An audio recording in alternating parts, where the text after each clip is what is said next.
তো যারা দেখেনি তাদের জন্য এই ভিডিওটা দেখেন আলুর গাছের ফুল কেমন দেখতে। এই যে এটা হচ্ছে আলুর গাছের ফুল বা আলুর ফুল বলতে পারে। এই যে দেখা যাচ্ছে এই গাছটাতে কিন্তু পুরো জমি মিলে এইরকম দুই একটা গাছ আছে যেগুলোতে ফুল আসছে। তো আমিও আগে খুব একটা দেখিনি আলুর ফুল, এটা বলতে গেলে খুব কম দেখা। তো আজকে জমিতে আসলাম মূলত আলুর সাইজ কেমন হয়েছে বা আলু কেমন ধরছে এটা দেখার জন্য।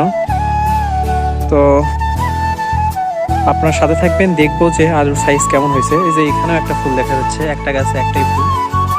তো এই ফুলগুলো কেন হয় বা আপনারা দেখেছেন কিনা কমেন্ট করে অবশ্যই জানাবেন। আর এটা হচ্ছে আমাদের আলুর জমি পুরোটা। এখানে কিন্তু আমাদের পটলও করছে, কিন্তু এই যে এখানে পটলের গাছ আছে সাইডে।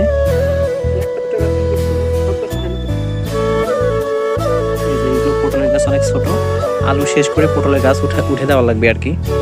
তো ঠিক আছে, আমরা এখন দেখবো আলু কেমন হয়েছে। তো আমার ছোট ভাই একটা আলু উঠাবে, দেখি কেমন হয়। এই যে এখানে একটা সরিষার গাছ হয়েছে, যাই হোক এখান থেকে আমরা একটা আলুর গাছ উঠাবো, যে দেখবো এখান থেকে আলু কেমন হয়। আলহামদুলিল্লাহ একটা আলু দেখা যাচ্ছে।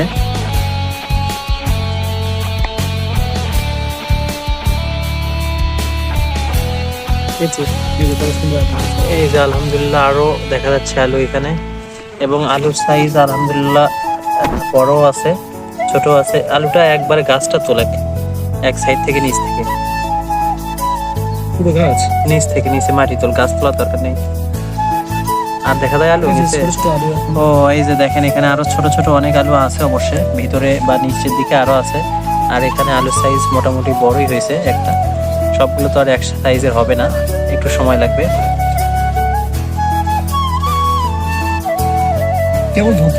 শিকড়ে শিকড়ে কিছু কিছু আলু আছে, আর দুই একটা বড় আছে। যাই হোক আলুর পরিমাণটা এখনো সেভাবে হয়নি, তারপর আশা করি ভালো হবে। আপনারা সবাই দোয়া করবেন। আর গাছ আলহামদুলিল্লাহ সবকিছু ভালোই আছে, আরো হয়তো বা 10-15 দিন গেলে হয়তো আলুটা ভালোভাবে হবে। তো ভিডিওটা যদি ভালো লাগে অবশ্যই আমাদের চ্যানেলটাকে সাবস্ক্রাইব করবেন, আর ভিডিওতে লাইক কমেন্ট করবেন। আর নেক্সট গ্রাম অঞ্চলের ভিডিও নিয়ে আমাদের এই চ্যানেলে ভিডিও আপলোড করা হবে, তাই অবশ্যই আমাদের চ্যানেলের পাশেই থাকবেন। দেখা হবে পরবর্তী কোনো ভিডিওতে, সেই পর্যন্ত সবাই ভালো থাকবেন। আল্লাহ হাফেজ।